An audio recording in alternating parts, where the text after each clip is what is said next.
Agriculture के minister जनाब जावेद डार साहब, असेंबली में हिज़्ब इख्तिलाफ के लीडर जनाब सुनील शर्मा साहब, स्टेज पे ऑनरेबल मेंबर पार्लियामेंट जनाब चौधरी मोहम्मद रमजान साहब, जनाब खटाना साहब, जनाब सतपाल शर्मा साहब, जनाब शमी ओबरॉय साहब, यहाँ पे मौजूद तमाम ऑनरेबल एमएलए हजरात,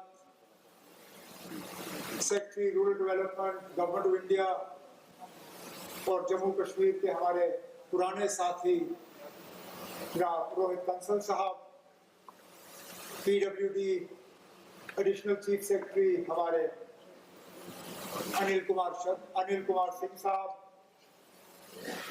मरकजी हुकूमत और जम्मू कश्मीर हुकूमत के यहाँ आए हुए तमाम अफसरान, मोअज़्ज़िज़ ख़वातीन व हज़रात, आप सबको मेरे तरफ से आदाब और अस्सलाम वालेकुम।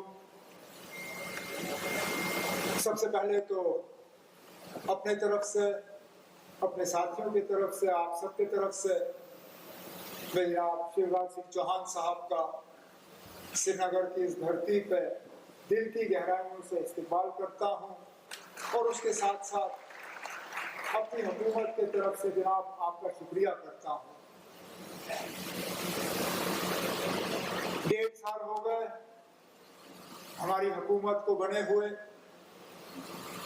और इन 1.5 सालों में चौहान साहब आपने ये बार बार साबित करके दिया कि आप वाकई जम्मू कश्मीर के लोगों के न सिर्फ दोस्त हैं बल्कि सच्चे हमदर्द हैं।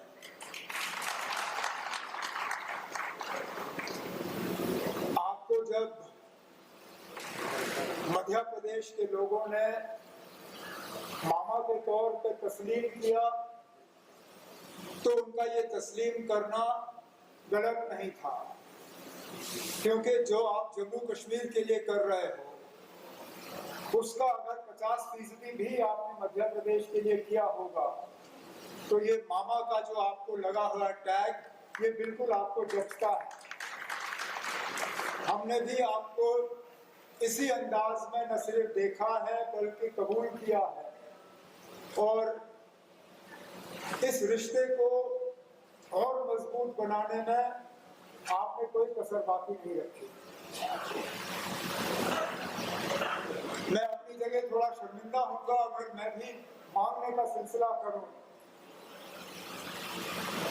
हमारे अनिल साहब ने मांगा, डिप्टी सीएम साहब ने मांगा, उनकी मांग को मैं वहीं रखूं।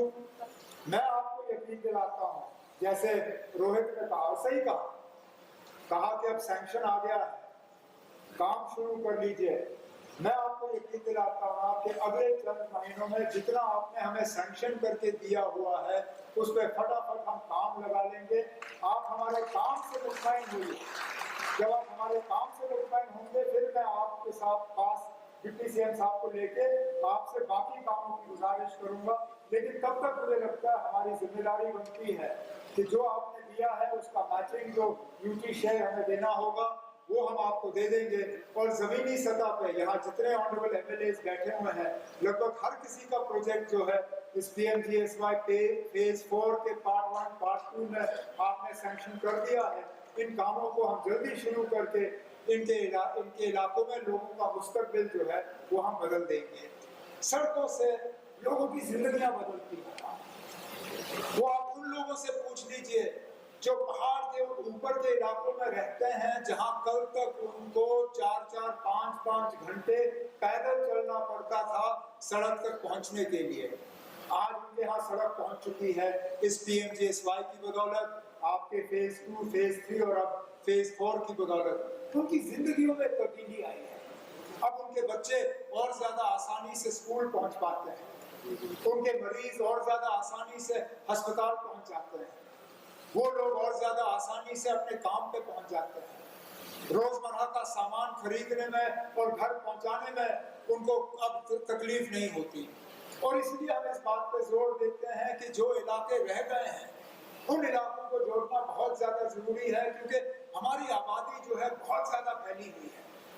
आपने जम्मू कश्मीर बहुत नजदीकी से देखा है, आपने इलेक्शन के दौरान भी देखा, एक मिनिस्टर के तौर पर देखा, आपने देखा ना जो वो इलाके जहाँ एक एक दो दो मकान जो है पहाड़ के ऊपर लगे हुए हैं, और उन लोग इलाकों को जोड़ना जो है हमारी बहुत बड़ी जिम्मेदारी है। क्योंकि जम्मू कश्मीर आमतौर पे लोग हमारे शहर देखते हैं, लेकिन हमारा दिल जो है वो बसा हुआ है हमारे देहात में, हमारे गांव में, हमारी निस्बत आबादी जो है हमारे गांव में है। तो इसलिए हमारी हुकूमत का ये हमारी मुकम्मल कोशिश रही कि रूरल इकोनॉमी जो है उसको फायदा मिले, चाहे वो कनेक्टिविटी के लिहाज से, चाहे वो एग्रीकल्चर के लिहाज से, मिशन मोड पे जो हमें holistic agriculture development programme HADP जो हमें विरासत में मिली। मैं ये नहीं कहूँगा कि ये स्कीम हमारी बनी हुई है, ये स्कीम हमें विरासत में मिली, लेकिन जो हमें विरासत में मिली उसको हमने और बेहतर करने की कोशिश की, उसमें पैसों की कमी ना हो उसकी हमने कोशिश की। कोशिश ये की गई कि कोई इलाका ऐसा ना रहे और कोई किसान ऐसा ना रहे जो इसका फायदा ना ले सके। यहाँ पे मौसम के नुकसान की वजह से जो हमारे एग्रीकल्चरिस्ट हॉर्टिकल्चरलिस्ट को जो उनकी मतलब जिंदगी तबाह हो जाती है मौसम की वजह से। कभी ओले पड़ते हैं, कभी तेज हवा चलती है, कभी या तो बारिश होती नहीं है या इतनी बारिश होती है तो उसका किया क्या जाए वो पता नहीं चलता। तो एक तो ये कोशिश की जा रही है कि क्रॉप बेस्ड इंश्योरेंस एग्रीकल्चर के लिए, और इस साल बजट के दौरान हमने एक बहुत अहम ऐलान यहाँ पे हॉर्टिकल्चर के लिए किया, जो हमने क्रॉप बेस्ड हॉर्टिकल्चर के लिए इंश्योरेंस का स्कीम यहाँ के ग्रोअर्स के लिए लागू कराया, ताकि जो नुकसान इनको मौसम की वजह से बर्दाश्त करना पड़ रहा है उसमें थोड़ी बहुत कमी आ जाए। इसी तरह आपका रूरल डेवलपमेंट में यहाँ पे इतनी सारी हमारी बहनें बैठी हुई हैं जिनका सेल्फ हेल्प ग्रुप से ताल्लुक है, इनमें से कई सारे जो है लखपति दीदियां बनी हुई हैं।